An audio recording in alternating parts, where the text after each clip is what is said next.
పద్మశాలి కులబంధువులందరూ కూడా నమస్కారం. ఆ పేరు కమర్తం మురళి. నేను తెలంగాణ ప్రాంత పద్మశాలి సంఘానికి రాష్ట్ర అధ్యక్షుడిని. ముఖ్యంగా ఈ మార్చి 9వ తారీఖున అఖిల భారత 17వ మహాసభ, తెలంగాణ ప్రాంత పద్మశాలి సంఘం 8వ మహాసభ, అంటే ప్రతి 5 సంవత్సరాలకు ఒకసారి మహాసభలు జరుగుతాయి. ఇక్కడ తెలంగాణలో తెలంగాణ ప్రాంత పద్మశాలి సంఘం ఆధ్వర్యంలో నిర్వహిస్తున్నాం.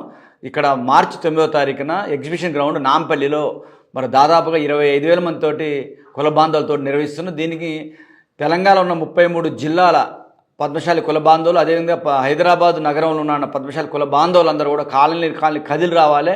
ఎందుకంటే ఈరోజు తెలంగాణలో మరి చేనేత నేతన్నలు, మరి రైతన్న తర్వాత నేతన్ననే ఈ సంవత్సర కాలంలో గత 10 సంవత్సరాలు చేయలేని పనులు ఇప్పుడు కాంగ్రెస్ ప్రభుత్వం, రేవంత్ రెడ్డి గారి ప్రభుత్వం చేసింది. కాబట్టి ముఖ్యమంత్రి రేవంత్ రెడ్డి గారు కూడా హాజరవుతున్నారు. ఇంకా మనకి థ్రిఫ్ట్ ఫండ్ కానీ, రుణమాఫీ కానీ, అదేవిధంగా సిరిసిల్లకు సంబంధించిన పవర్ ప్రాబ్లం కానీ ఇవన్నీ కూడా ఉన్నాయి.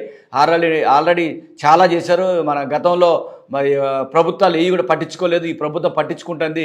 మన వాణిని వినిపించడానికి మంచి అవకాశం.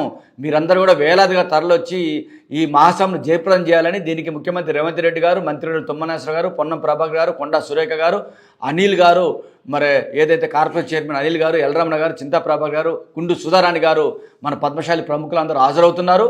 ముఖ్యంగా మేమెంతో మాకంత అనే నినాదంతో మనం ఈ మహాసభను జయప్రదం చేసుకోవడం ద్వారా రేపు రాబోయే లోకల్ బాడీ ఎలక్షన్లలో ward member, sarpanch, MPTC, ZPTC అన్నిటిని కూడా పోటీ చేసే అవకాశం వచ్చింది. ముఖ్యమంత్రి రేవంత్ రెడ్డి గారు మరి భారతదేశంలో ఎవరు చేయలేని పని కులగణన చేయటం అనేది గొప్ప అదృష్టం. బీసీ కులాలందరూ అదృష్టం. బీసీ కులాలలో మరి టాప్ 5 కులాల్లో మన పద్మశాలి కులం ఉండటం, అదేవిధంగా మరి అలా ఈక్వేషన్ ప్రకారంగా కౌంట్ ప్రకారం కూడా బీసీలలో 10% మన వాటా ఉంది. అదేవిధంగా తెలంగాణ జనాభాలో కూడా 5% మన వాటా ఉంది.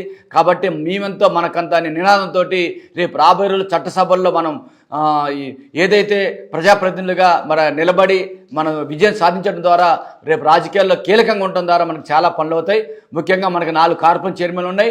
Padmashali corporation chairman, Tesco corporation chairman, అదేవిధంగా పవర్లూమ్, హ్యాండ్లూమ్ కార్పొరేషన్ చైర్మన్లు. దాంతోపాటుగా మన డిమాండ్ ఏంటంటే ఒక ఎమ్మెల్సీ పద్మశాలి కేటాయించాలని, ఒక రాజ్యసభని ఎంపీ రాజ్యసభని పద్మశాలికి కేటాయించాలని చెప్పేసి ముఖ్యమంత్రి గారిని కోరుతున్నాం. అదేవిధంగా చేనేత కానీ నేతన ప్రాబ్లమ్స్ అన్ని కూడా, సమస్యలన్నీ కూడా ముఖ్యమంత్రి గారి దృష్టికి తీసుకెళ్ళి సాధించుకోవడానికి అందరం కూడా కలిసి కట్టుగా మరి మహాసభను జయప్రదం చేయాల్సిందిగా కోరుతున్నాను. జై పద్మశాలి, జై మార్కండేయ.